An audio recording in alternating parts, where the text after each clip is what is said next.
उड़ गई तू? तुम वही हो ना जिसने मेरे ड्रिंक में कुछ मिलाया था? हाँ, बोलो क्या मिलाया था तुमने मेरे ड्रिंक में? तुम्हारी हिम्मत कैसी हुई ऐसी हरकत करने की? हटो मेरे सामने से, मुझे जाने दो। मुझे समझे? चुप बैठ। तुमने जो किया तुम्हें पुलिस में दे देना चाहिए। एक बार बोल देना, बकवास मत कर मेरे सामने। तू बोलेगा और मैं बैठ जाऊंगी। हटो मेरे सामने। तेरे चिल्लाने से कुछ भी नहीं होने वाला है, समझ रही है? यहाँ कोई नहीं आएगा तेरे को बचाने के लिए। कल से अब तक कोई आया क्या बचाने के लिए? कल से? कल से मैं घर से बाहर? हाँ। ऐसा नहीं हो सकता, ऐसा नहीं हो।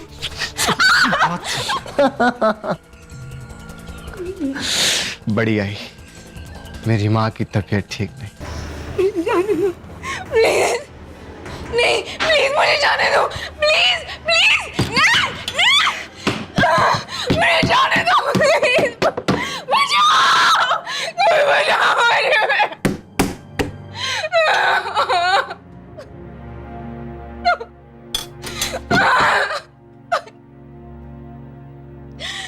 नमस्कार, सावधान इंडिया मुंबई फाइट्स बैक में मैं अतुल कुलकर्णी आप सबका तहे दिल से स्वागत करता हूं।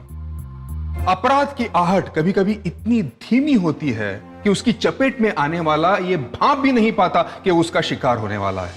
महिला और लड़कियों के लिए सुरक्षित समझे जाने वाले इस मुंबई शहर में जुर्म की आहट तब महसूस हुई जब दत्तापड़ा से एक लड़की किडनैप। उसे इस बात की भनक तक नहीं लग पाई कि उसे क्यों अगवा किया गया।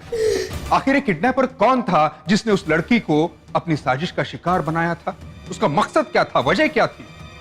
इन सवालों को लेकर उस लड़की की मां पुलिस के पास पहुंची। तफ्तीश शुरू हो गई और तहकीकात में किडनैपिंग का जो मोटिव सामने आया उसे सुनकर सबके होश उड़ गए। क्या नाम बताया लड़की का? अर्पिता लक्ष्मण शिंदे। साहब, कल सुबह वो कॉलेज के लिए निकली थी लेकिन अभी तक वापस नहीं लौटी। उसका किसी के साथ चक्कर या उसकी वजह से आपने कभी उसको डांटा या मारा हो? ऐसे फालतू के कामों में मेरी बेटी नहीं पड़ती है।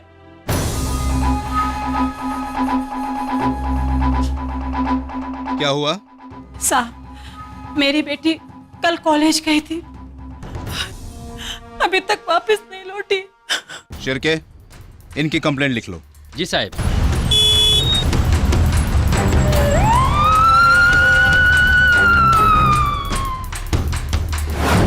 हाँ सर, ये अर्पिता है, मैं जानता हूँ इसे, मेरी क्लास में पढ़ती है। उसका बॉयफ्रेंड भी तुम्हारी क्लास में पढ़ता है? बॉयफ्रेंड? उसका तो कोई बॉयफ्रेंड नहीं है।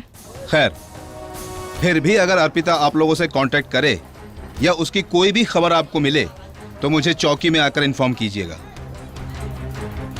शिरके, जी साहब। ना तो सुसाइड केस लगता है और ना ही इसका कोई बॉयफ्रेंड है, इसलिए घर से भागने का तो कोई सवाल ही नहीं उठता।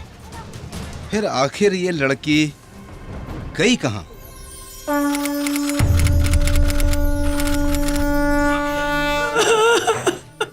काय म्हणते पुलिस? अर्पिता मिलेगी ना? पता नहीं ताई, बस बोले कि देखती है, कोशिश करते हैं। पहले तो ऐसा नहीं था, लड़कियों के लिए बहुत ही सुरक्षित था। अब मुंबई का क्या हाल हो गया है? अब पहले देखो ना, रात के 12 बजे कोई भी लड़की कहीं भी आ जा सकती थी और अब दिन में भी घर से निकलने से डरती है। रडो नको बेटा, रडो नको। विघ्नहर था, तुम्हारी सारी मुश्किलें मिटा देगा बेटा। सब ठीक हो जाएगा। ठीक हो जाएगा बेटा।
हेलो हेलो आई। अर्पिता, अर्पिता के बाबा, अर्पिता का फोन है। अर्पिता, बोलो उससे, बात करो, पूछो कहाँ है, कैसी है, पूछो। अर्पिता तू कहाँ पर है बेटा? तू ठीक तो है ना बेटा?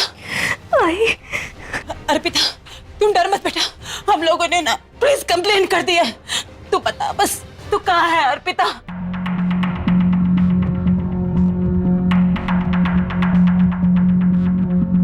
मालूम नहीं आई। अर्पिता वो लोग कहाँ है? कौन है वो लोग? तुमको किसने किडनैप किया? बोल बेटा।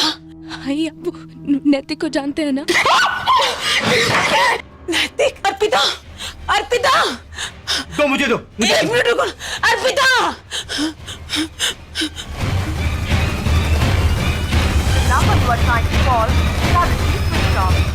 ये फोन नहीं बंद हो गया। देवा रे। साड़ी बनती है मेरे सामने, साड़ी बनती है। हाँ, देख मुझे मजबूर मत कर। साहब उसने नैतिक नाम ही बताया था। वो कहाँ है, किस जगह बंद है, उसने कुछ नहीं बताया साहब। आप लोग जानते हैं उसे?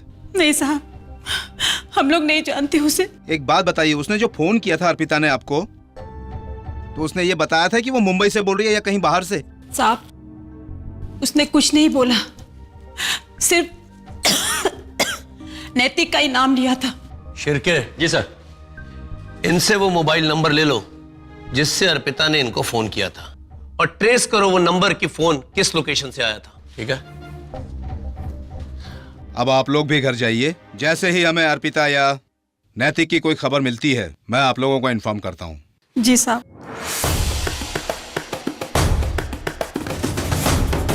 शिर्के, जी सर। इनका फोन भी टैप कर। ओके साहब। नैतिक, बस यही एक शब्द फोन पर अर्पिता की मां के कान तक पहुंच गया था। कौन था यह नैतिक जिसके चंगुल में अर्पिता फंस गई थी? हालांकि अर्पिता फोन पर बहुत कुछ कहना चाह रही थी, लेकिन एक बेताब और बेचैन मां अपनी औलाद की खैरियत पूछने में इतना उलझ गई कि वहां से अर्पिता अपना ठौर ठिकाना, या फिर यूं कहिए कि अपने कैदगाह के बारे में कुछ नहीं बता पाई। दुर्भाग्यवश यह कॉल अधूरा रह गया, लेकिन इस अधूरे कॉल ने भी पुलिस की तहकीकात को एक दिशा जरूर दे दी।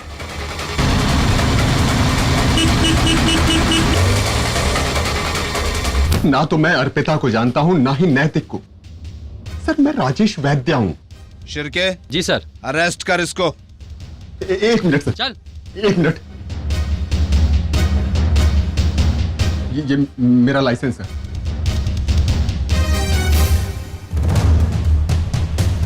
तू राजेश वैद्य है। अर्पिता शिंदे की किडनैपिंग में तेरा कोई हाथ नहीं। हाँ? तो अर्पिता शिंदे की मां के फोन पे तेरे मोबाइल से फोन कैसे आया? सर मेरा मोबाइल मीरा रोड में गुम हो गया था सर। आपको यकीन ना आए तो मीरा रोड पुलिस स्टेशन पे फोन करके आप पता कर लीजिए। शिर्के। जी। फोन चोरी हो गया था, एनसी कटाई थी ना? जी। तो जा एनसी दिखा। एक मिनट सर।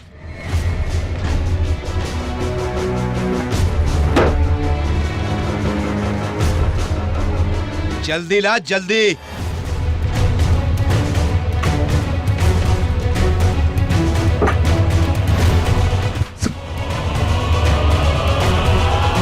एनसी कहीं गिर गई है सर। शिर्के, लेके चल इसको चौकी, मिल जाएगी इसको एनसी। आजा।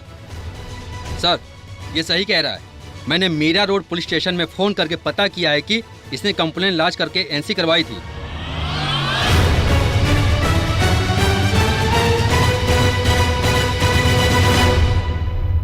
Thank you sir. नाम क्या है तेरा? नैतिक पांडे सर। नैतिक पवार सर। पूछा तेरे से? Sorry sir.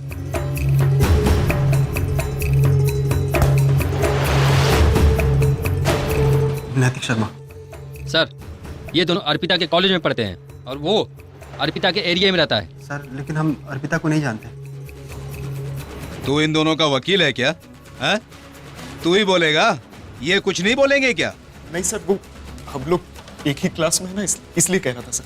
सर वैसे भी हम लोग 13th क्लास में सर, और अर्पिता हमारी जूनियर है सर, और हमने उसको आज तक कॉलेज में नहीं देखा सर।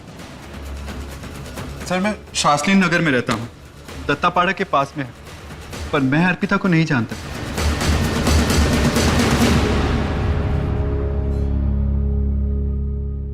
हवलदार, इन तीनों के नाम और नंबर नोट कर और जाने दे इनको।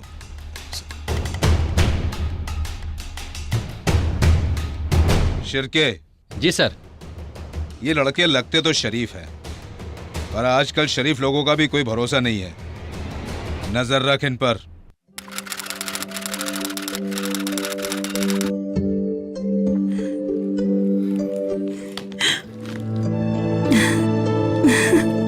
कितनी मासूम लग रही है ना हमारी अर्पिता। बचपन में इसका रंग थोड़ा सा सांवला था तो सब लोग इसे खूब चिढ़ाते और ये खूब चिढ़ती थी। लेकिन ये देखिए कैसा रूप निखर गया अभी इसका। ये भी अच्छी है। देखिए, आपने देखा ये लड़का अर्पिता के साथ सारे फोटोग्राफ में है।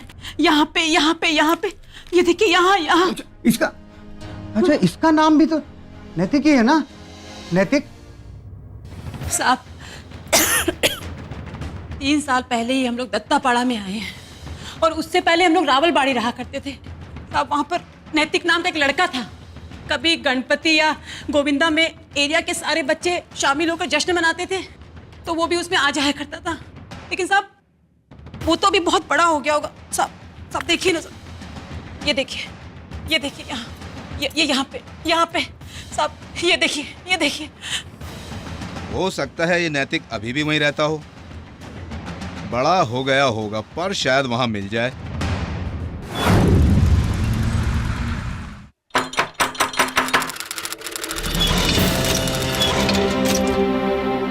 नैतिक मैं नैतिक की माँ हूँ। पिछले 5 दिनों से नैतिक घर पे नहीं आया है। कैसी माँ है आप?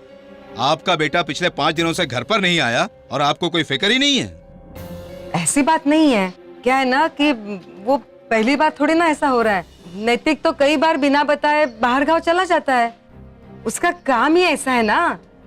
क्या काम करता है वो तो पता नहीं साहब, लेकिन बोलता है कि कंपनी में काम मिल गया है। अगर नैतिक आए या उसका कोई फोन आए तो मुझको चौकी में आकर बताना।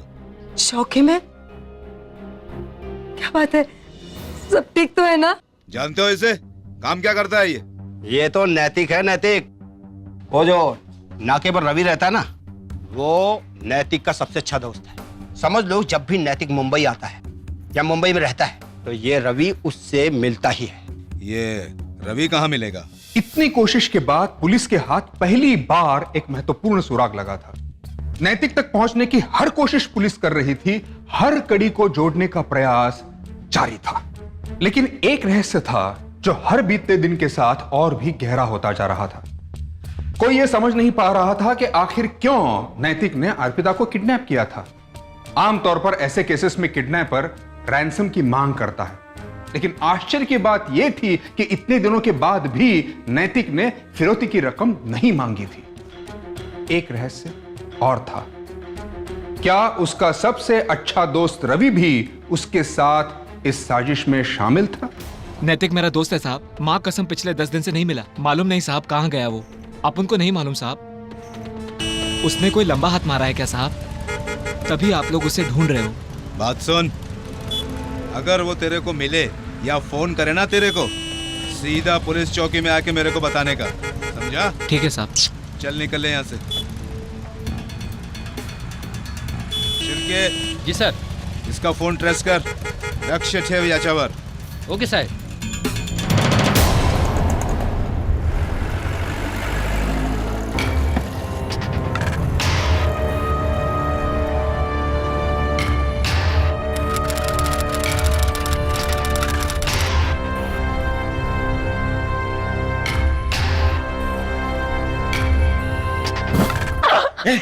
मत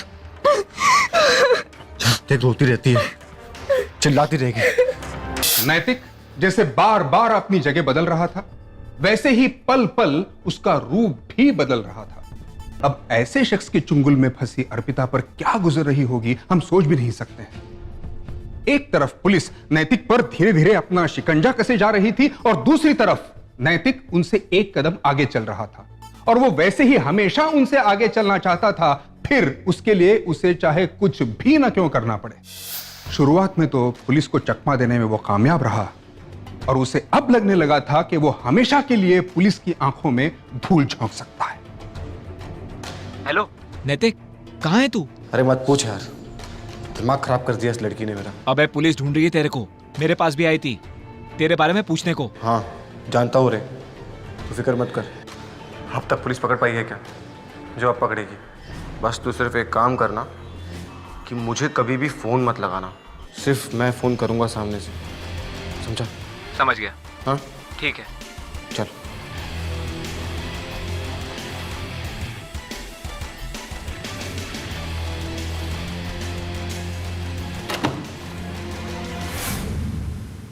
ट्रेस कर कॉल कहां से आया है?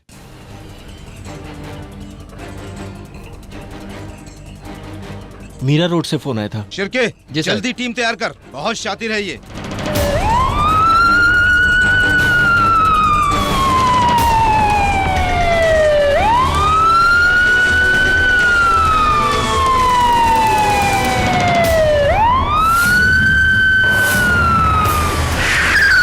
शिरके जी साहब। जल्दी करो। ये पुलिस यहाँ कैसे आ गई?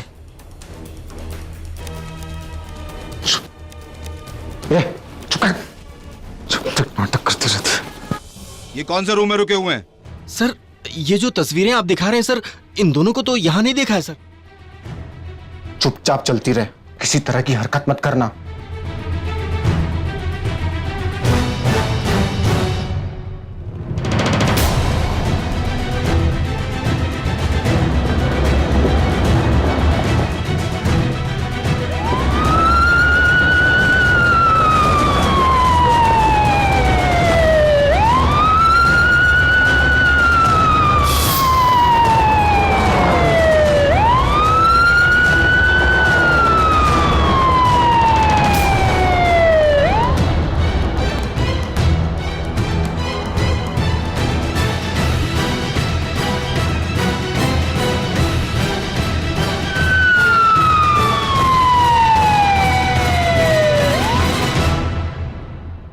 बड़े से बड़ा मुजरिम भी जब कोई जुर्म करता है ना, तो वो ये सोचता है कि वो पकड़ा नहीं जाएगा, पर उसकी एक गलती उसे सलाखों के पीछे पहुंचा देती है।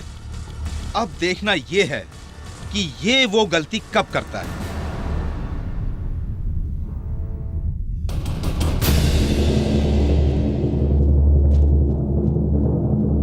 ए रवि, मैं जगह बदल रहा हूं, समझा?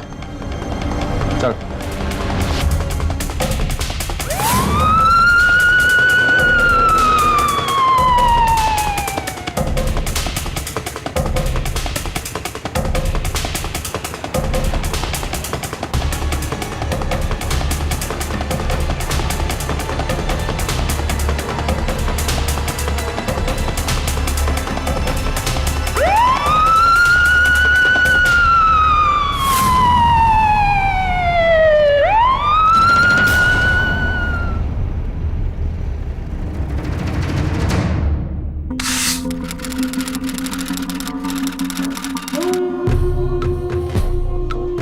खुजली हो रही है साला।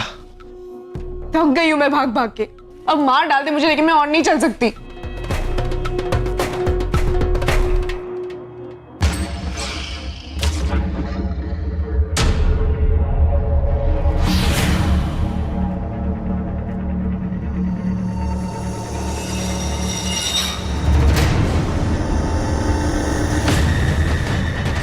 ये लोग दत्तापाड़ा से मीरा रोड गए, मीरा रोड से बोरीवली ईस्ट, बोरीवली ईस्ट से गोरेगांव। चक्कर क्या है और आखिर ये चाहता क्या है, ये समझ में नहीं आ रहा। पैसे की उसे जरूरत नहीं, नहीं तो अब तक फिरौती के लिए कॉल आ गया होता। और हमसे बचने के लिए ये बार बार या तो फोन चोरी कर रहा है या सिम। 3 फोन बदल चुका है ये, समझ में नहीं आ रहा। कहीं उस लड़की को बेचने का इरादा तो नहीं है? नहीं शिरके, अगर बेचने का उसका इरादा होता तो अब तक तो वो उस लड़की को बेच चुका होता, और इसका पता ना हमें लगता और ना ही लड़की के माँ बाप। कुछ तो चक्कर है, पैसों की उसे जरूरत नहीं, मुंबई भी छोड़कर वो नहीं जा रहा, और हमसे बचने के लिए इधर से उधर, उधर से इधर। है कुछ तो कहानी शिरके, कुछ तो कहानी है। अभी तक का उसका ऑपरेटिव एरिया ये है। मैं खाना खा लूंगी, लेकिन एक बार मुझे अपने आई से बात करने दो प्लीज। मैं तुम्हारे पैर पड़ती हूँ, प्लीज एक बार मुझे अपने आई से बात करने दो। उसका बीपी आ रहता है, उसको हो गया ना तो मैं सुसाइड कर लूंगी। प्लीज एक बार। ठीक है, लेकिन सिर्फ एक बार, सिर्फ एक बार। और किसी भी तरह की इंफॉर्मेशन देने की कोशिश की ना तो देख, मुझे ना मजबूर मत करना, समझ रही है? मैं तेरे बारे में सब कुछ जानता हूँ, सब कुछ, बचपन से लेकर अब तक सब कुछ। जब तू वो रावलवाड़ी में रहती थी ना, तब से। अरे तेरा बाप तेरे बारे में इतना नहीं जानता होगा जितना कि मैं जानता हूँ। Favourite colour pink, favourite hero Akshay Kumar, favourite heroine Katrina Kaif, favourite film कुछ कुछ होता है। तो मुझको ना येड़ा मत समझना, समझ रही है? सिर्फ एक बार, समझ रही है ना? चल बात कर।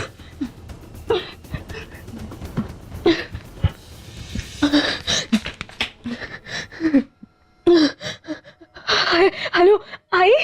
अर्पिता, तू कैसी है बेटा? तू कहाँ पर है? तुझे नैतिक ने अगवा किया ना? डर मत, देख फिक्र मत कर, तुझे ना पुलिस खोज निकालेंगे। बताना बेटा, तू कहाँ पे है? पता नहीं आई, लेकिन मैं ठीक हुआ, मुझे कुछ नहीं हुआ। आई तू कैसी है? तू अपना ख्याल रखा, अपनी दवाई टाइम पे ले ले, और सुन वॉक पे भी जा। इन्हें मैं सब कुछ ठीक करेंगे।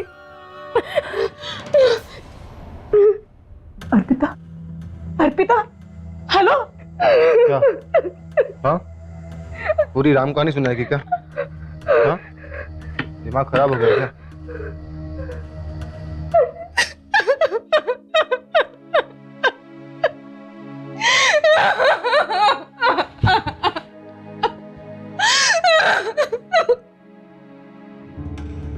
हेलो, सुन, मैं कहाँ हूँ ये मत पूछना। मुझे 25,000 रुपये चाहिए, जल्दी से मेरी बैंक में डाल दे।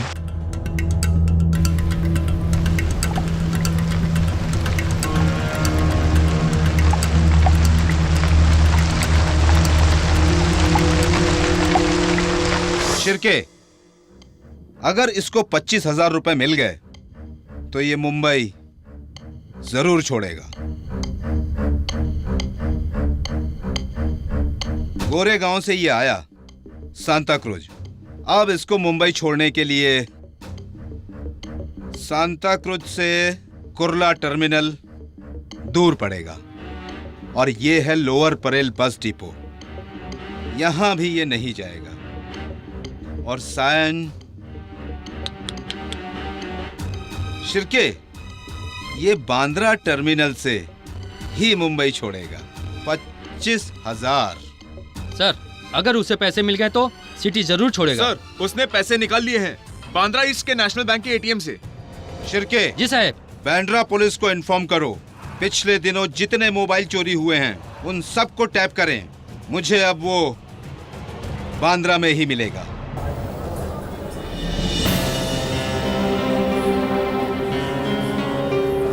अरे भाई सुन ना, थोड़ा सा ना शेजवान चटनी लाना, और हाँ ना थोड़ा ज्यादा लेके आना। ठीक है। हाँ? ये फोन मेरे कहाँ लेके जा रहा?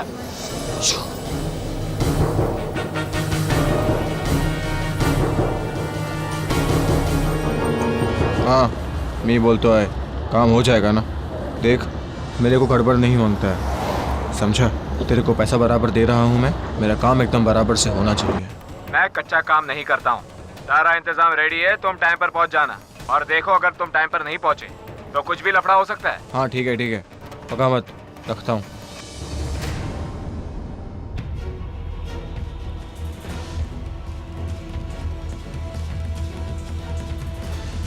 सर, नैतिक का फोन फिर से टैप हो गया है। गुड, पर ध्यान रहे, बहुत शातिर है वो।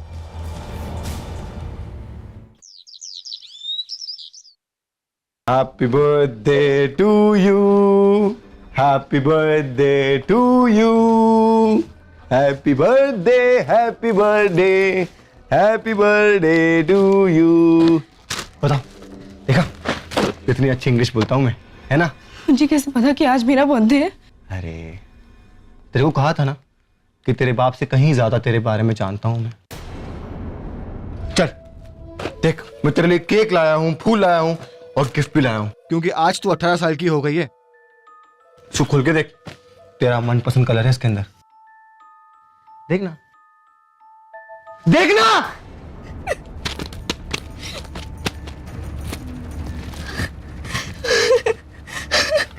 देख देख, तेरा मनपसंद रंग पिंक। अच्छा है ना? अच्छा है ना? चल चल जल्दी से इसको पहन ले और रेडी हो जा। आज तेरी मेरी जिंदगी बदलने वाली है और आज मैं तुझे तेरे माँ बाप से भी मिलवाऊंगा, पक्का। चल जल्दी पहन ले। हाँ, मैं नहीं पहनूंगी। अक्का, पिछले साल इन्हीं दिनों गणेश चतुर्थी के समय अर्पिता का जन्मदिन कितनी धूमधाम से मनाया था। ताई, अर्पिता बोली कि आई अगले साल जब मुझे स्कॉलरशिप मिलेगी तो मैं अपने सारे दोस्तों को पार्टी दूंगी घर पे।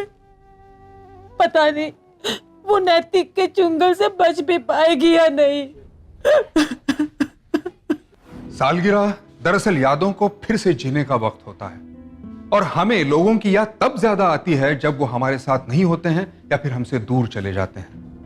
जरा सोचिए, एक मां के लिए इससे बड़ी त्रासदी और क्या होगी कि जन्मदिन के दिन उसकी बेटी एक शहर में होने के बावजूद उससे दूर है, आंखों से ओझल है, और वो भी ऐसे शख्स के साथ जो उम्मीद से भी ज्यादा शातिर था, सनकी था। जहां तुझे भेज रहा हूं ना, वहां मेरा इंतजार करना, समझी? चालाकी करने की कोशिश भी मत करना। मेरे आदमी हर जगह पर हैं। अपनी और अपने घर वालों की तबीयत खैरियत चाहती है ना, जैसा कह रहा हूं वैसा कर, वरना तेरे आई पापा जिंदा नहीं बचेंगे, समझी? शानी बनने की कोशिश मत करना, मेरी आंखें तुझ पर ही हैं। सुन, इसको चुपचाप वहां पर लेके जा, ठीक है? चल।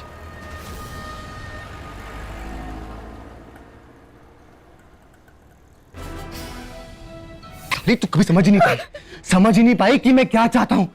बचपन से ही येड़ी है और जिंदगी भर येड़ी रहेगी तू।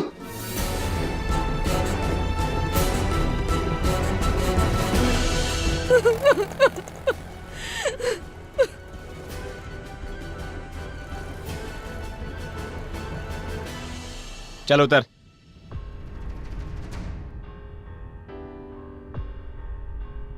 यही वो जगह है इधर खड़े रहने का।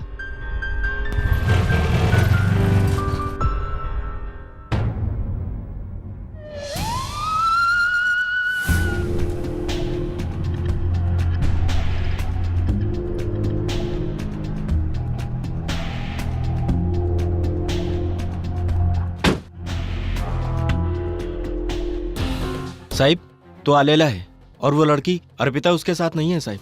अर्पिता उसके साथ नहीं है? नजर रखो उस पर, वहीं पहुंच रहा हूं मैं।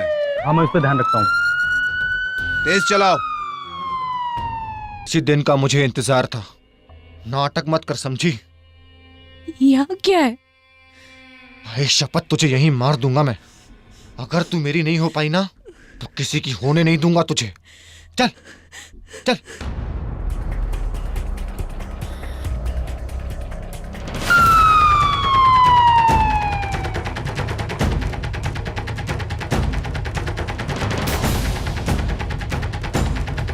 साहिब, अभी अभी अंदर गए।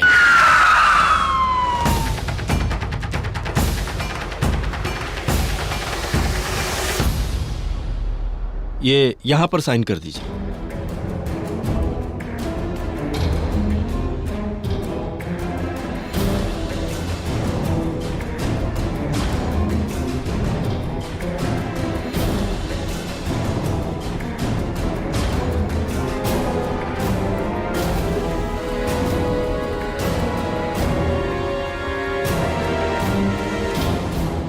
के अर्पिता का आज बर्थडे है और वो बालिग हो गई है। इसका मतलब नैतिक उसे यहाँ शादी करने के लिए लेकर आया है। साहब इसी बाजू गए हैं अभी। जल्दी करो।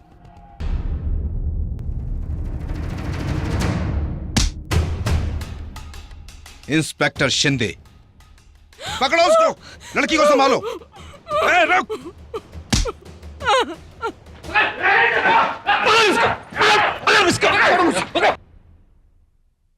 क्यों रे, आइस पाइस खेलने का तेरे को बहुत शौक है, वो भी मुंबई पुलिस के साथ। इस गणपति पर तू मेरे को मुंबई दर्शन कराना चाहता था। सिर्फ 1 मिनट की देरी हुई है, वो तो किस्मत ने साथ नहीं दिया, वरना तुम लोग लेट आते ना तो शादी हो चुकी होती और वो इस वक्त मेरी बीवी होती। बीवी? अबे उसको अपनी बीवी बनाने के लिए इतना नाटक काहे को? तो क्या करता मैं, क्या करता? पूरी जिंदगी उसके आगे पीछे भागा हूं मैं, पूरी जिंदगी।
कभी मौका नहीं मिला, सिर्फ उस दिन एक मौका मिला, एक मौका। मैंने उठा लिया उस मौके को, बस मेरे को लगा मेरा काम बन गया। फिर क्या था, तुम लोग मेरे पीछे पीछे और मैं आगे आगे मोबाइल फेंकता रहा, तुम लोग पकड़ते रहे।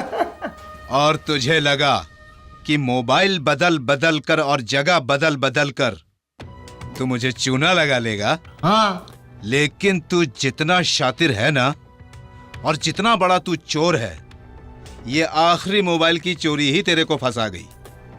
आखिरी मोबाइल से तेरी लोकेशन बांद्रा कोट मैंने ट्रेस की। अगर अर्पिता 1 मिनट देरी नहीं करती ना साइन करने में, तो आज वो मिसेस नैतिक होती। नैतिक। जोर जबरदस्ती की शादी वैलिड नहीं होती तो अब पूरी जिंदगी अपनी जेल में सड़। ये बेहद चौंका देने वाली बात है कि नैतिक ने अर्पिता को केवल इसलिए किडनैप किया था कि वो उससे शादी कर सके, और वो भी उसके बालिग होने के बाद। अब इसे क्या कहा जाए, सनक या फिर शातिर दिमागी? लेकिन इस केस में दोनों का भी मेल था। अब अर्पिता को किडनैप करके उसको शहर में घुमाना फिराना, ये सनक नहीं तो और क्या था? और दूसरी तरफ अपने मकसद को अंजाम देने के लिए इतनी बड़ी प्लानिंग करना, ये इसी बात की गवाही देता है कि वो एक खतरनाक साजिश करता भी था। ये तो सच है कि नैतिक जैसे फतूरी इंसान को पहचान पाना इतना आसान नहीं है, लेकिन ये भी तो एक सच है कि महिलाओं और लड़कियों के लिए मुंबई शहर पहले जैसा सुरक्षित नहीं रहा। और Maharashtra state crime record bureau के कंपाइल्ड आंकड़ों के अनुसार 553 मॉलेस्टेशन के केसेस, 162 सेक्सुअल हैरेसमेंट के केसेस और 191 इमोरल ट्रैफिक प्रिवेंशन एक्ट के केसेस मुंबई में पाए गए हैं।